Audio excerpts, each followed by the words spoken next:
ఒక సీఎం వస్తే ఇండియా మొత్తము అదే కాంగ్రెస్ ప్రభుత్వం వస్తే ఎట్లా అంటారు? ఇప్పుడు మరి రాహుల్ గాంధీ జోడయాత్ర వల్ల కర్ణాటకలో ఇక్కడ తెలంగాణలో చేంజ్ అయింది కదా, మరి కాంగ్రెస్ వచ్చింది కదా సార్. జోడో యాత్ర అనే విషయం కాకుండా కాంగ్రెస్ ప్రభుత్వము పనితీరు ఇప్పుడు మా ప్రభుత్వం అసలు మా తెలంగాణలో వచ్చింది అంటే ఒక నెల కూడా గడవలే. ఆయన స్కీమ్లు ఏంది, ఆయన పరిస్థితి ఏంది అనేది ప్రజలు కూడా అవగాహిస్తారు. ఇప్పుడు 3 నెలల్లో ఎన్ని స్కీములు ఇస్తున్నారు, ఏమి ఇస్తున్నారు అనేది అబ్జర్వ్ చేస్తారు. అబ్జర్వ్ చేసినాక పార్లమెంట్లో ఓటు వేయాలా వద్దా అనేది ప్రజలు డిసైడ్ చేస్తారు. గతంలో కూడా చాలామంది కాంగ్రెస్ ప్రభుత్వం కానీ బీజేపీ ప్రభుత్వం కానీ అనేక స్కీములు చెప్పినాయి. మా దగ్గర పార్లమెంట్ సభ్యులు ఉన్నారు, అనేక పార్లమెంట్ సభ్యుల బిల్లు ఎక్కడెక్కడ రిలీజ్ అవుతుందో మా కళ్ళలో మాత్రం కనిపిస్తలే. ఇప్పుడు కూడా మన తెలంగాణలో 17 మంది పార్లమెంట్ సభ్యులు ఉన్నారు.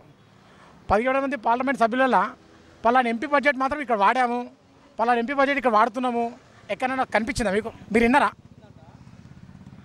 ఎప్పటికీ ఆయన జోడయాత్ర చేసినంత మాత్రాన పార్లమెంట్లు ఓట్లు ఇక్కడ ఎంపీ సీట్లు మిస్ అవుతాయి, కాంగ్రెస్ ప్రభుత్వానికి సపోర్ట్ వస్తుంది అనుకోవడం భ్రమ.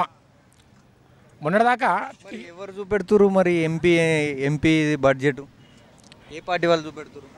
సార్, నేను వాస్తవానికి మా రాష్ట్రంలో కేసీఆర్ గారు మొన్న పనిచేసిర్రు, ఆయన బడ్జెట్ రిలీజ్ అయిందని నాకు తెలుసు. కానీ ఢిల్లీ నుంచి బడ్జెట్ ఇచ్చిర్రు, ఢిల్లీ నుంచి బడ్జెట్ వచ్చింది, పార్లమెంట్ వాళ్ళు బడ్జెట్ ఇచ్చిర్రు, పార్లమెంట్ వాళ్ళు బడ్జెట్ రిలీజ్ చేసిర్రు. 1000 కోట్లు 100 కోట్లు ఎక్కడ పోయినా కానీ ఎంపీ గారు బడ్జెట్ మాత్రం ఎక్కడ రిలీజ్ కాలే. మరి ఎవరు చూపెట్టారు తెలంగాణలో? ఏ ఎంపీ చూపెట్టాడు బడ్జెట్? నేను ఏమంటున్నా, ఈ ఎంపీ చూపెట్టిండు, ఎంపీ గెలుస్తాడు అని అనట్లేను కదా. ప్రజలు డిసైడ్ చేస్తారు.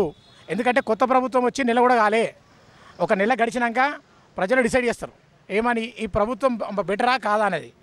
గతంలో 10 ఏళ్ళు పరిపాలనలో టీఆర్ఎస్ ప్రభుత్వం ఉండే, వాళ్ళు అనేక స్కీములు పెట్టిరు, అనేక స్కీములు పెట్టి తెలంగాణ ప్రత్యేక రాష్ట్రం తెచ్చి ఈరోజు ట్యాంక్ బోర్డుకి వెళ్తే ఆ సెక్రటరియట్ను చూస్తేనే కేసీఆర్ ఏం చేసిండు అంటే సెక్రటరియట్, కేసీఆర్ ఏం చేసిండంటే ఇన్ని స్కీములు, కేసీఆర్ ఏం చేసిండంటే ఈ స్కూలు అని చూపించారు.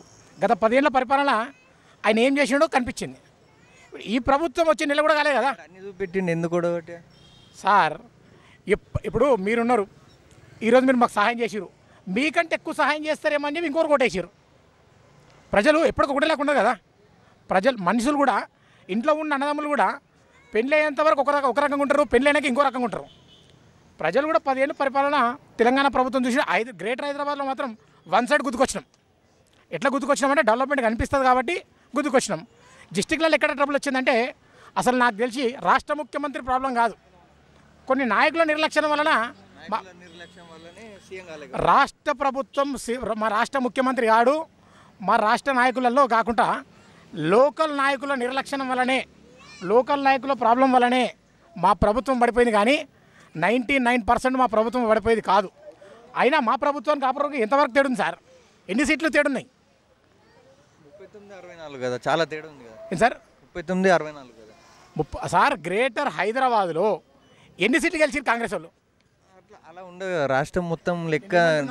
హైదరాబాద్ ఇప్పుడు జనాలు, ఈ అన్ని రాష్ట్రాల జనాలు బతికేది హైదరాబాద్లో. ప్రతి రాష్ట్ర పనులు వచ్చి హైదరాబాద్లో బతుకుతారు కదా.